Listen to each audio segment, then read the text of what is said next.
Okay, it's the 16th of October, and it looks like that anomaly from before in the ACT on first doses was correct. So it was 97.1 yesterday, and it's 97.4 today.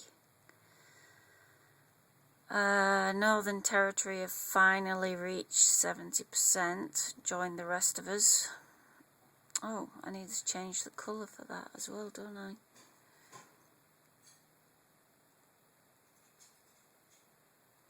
That needs to change to orange.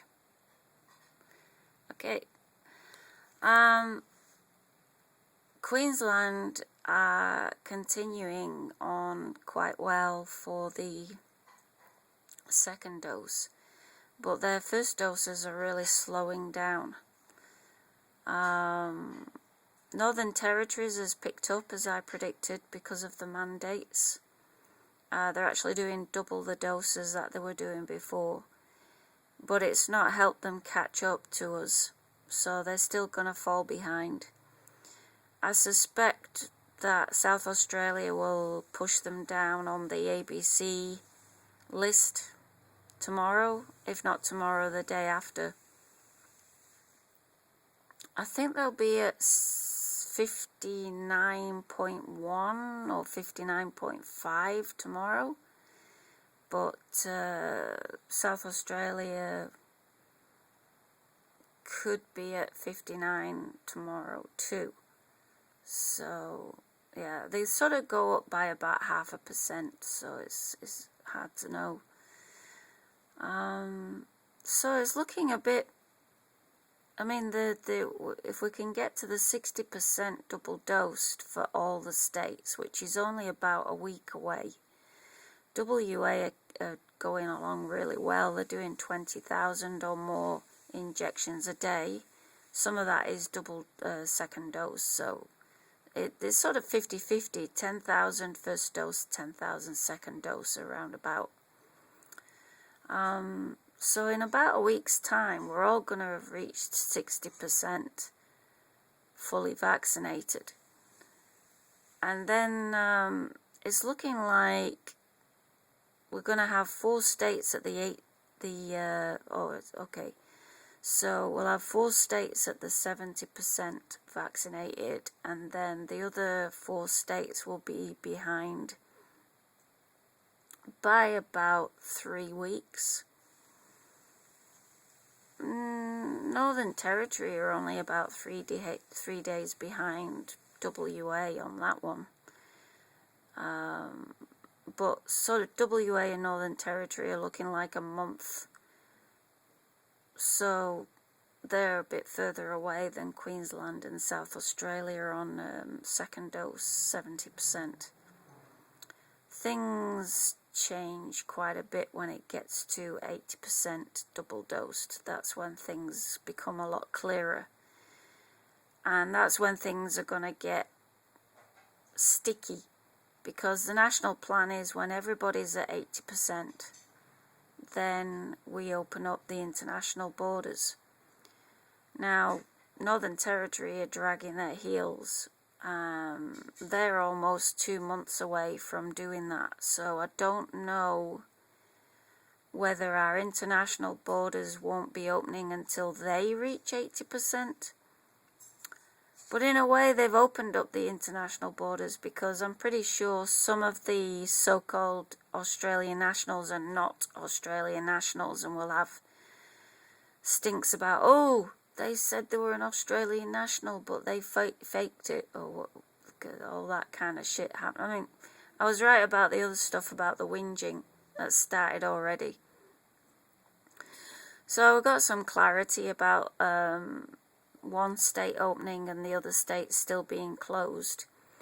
Basically, New South Wales and any state that allows people in without quarantining will become like overseas to West Australia. So if Victoria allow people in to Victoria from New South Wales without quarantining, they won't be allowed to come to WA if they haven't quarantined first. So basically anyone who comes into Australia from overseas has to do 2 weeks quarantine before they're allowed into WA, and that simplifies things. Whereas Victoria, they don't have to quarantine, they can come in without quarantining. But I think that they're doing trials of home quarantining anyway, so hotel quarantine is going to become a thing of the past. But they're still building the quarantine centres, and people are saying, well, why are we building these quarantine centres then? But there's future pandemics and other uses, refugee stations and stuff like that, and other emergency situations like the Afghanistan situation where you need to mass evacuate quickly. And there'll be other purposes for them, workers maybe in the area. So I've started to tentatively put in some dates of when things are opening. So I didn't know that there were 4 phases of opening. I haven't heard about the full national plan. I'm going to have to look into that. But as you can see, we now only have 2 states that are in lockdown. Tasmania has just recently gone into a snap lockdown because of that New South Wales guy. Turns out he's not Aborigine, he's a white guy from New South Wales, and he's a complete arsehole. Probably a criminal, doesn't give a toss about rules. Apparently he's being uncooperative as well, so not telling them where he's been, so they're probably going to have to use CCTV camera and stuff like that to figure out where he's been. But I still don't understand why they were so cagey about what suburb he landed at, and now they're in lockdown. So they seem to be worried about panic. So there must be a lot of nervousness in Tasmania, and that's why their vaccination rate is doing so well for an area that's not had a lot of outbreaks, because they're a bit of an anomaly in that respect. And Queensland are the other way around. I mean, Queensland are so close to New South Wales, and yet there's no mass panic and worry about getting vaccinated.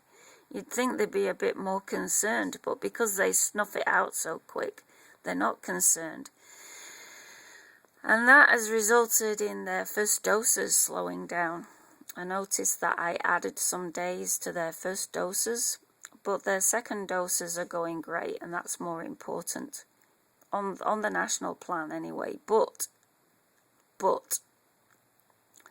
they're not going to be going with the national plan. I've got to wait for the announcement, since New South Wales said they were opening up to Australian nationals coming in, so they're going to have to change their rules accordingly and treat New South Wales as if they're overseas now. And I think WA the same. So what I don't know is what South Australia are going to do about it, and what Northern Territory are going to do, because Northern Territory said they're going to have flights going through their state before they're vaccinated. South Australia are going to open up at 80%, which is too soon. So that means WA will close to them. We might have like 2 countries in a way. Like, I don't know about Tasmania. Tasmania have just locked down now. So Tasmania may not open up until they get to 39, in 39 days, when they get to 90% fully vaccinated. They might be cautious and not let anyone in. They're so hard to listen to. The health officer for Tasmania is incredibly arrogant. And I just find their briefings really hard to listen to. Just, it's like waffle to my ears. So I might have to get the summary from ABC to find out what's going on in Tasmania about opening up to overseas. I mean, I'm not a journalist. I know a journalist would have to trawl through all that information and read things and find out when they're going to open up, but no announcements as yet as to when they're opening up. But New South Wales is kind of pushing it. So it means that you're going to get an answer on their opinion of overseas travel. And Mark McGowan has been very clear that he's not open until January next year to overseas travel. And if you come in from overseas, even if you're an Australian national, you have to quarantine for 2 weeks wherever you land in Australia. If you haven't quarantined, you can't come into WA. So it makes New South Wales an overseas territory. And so all the states that open up to overseas people coming in without quarantining will be considered the same. I'm going to have to go.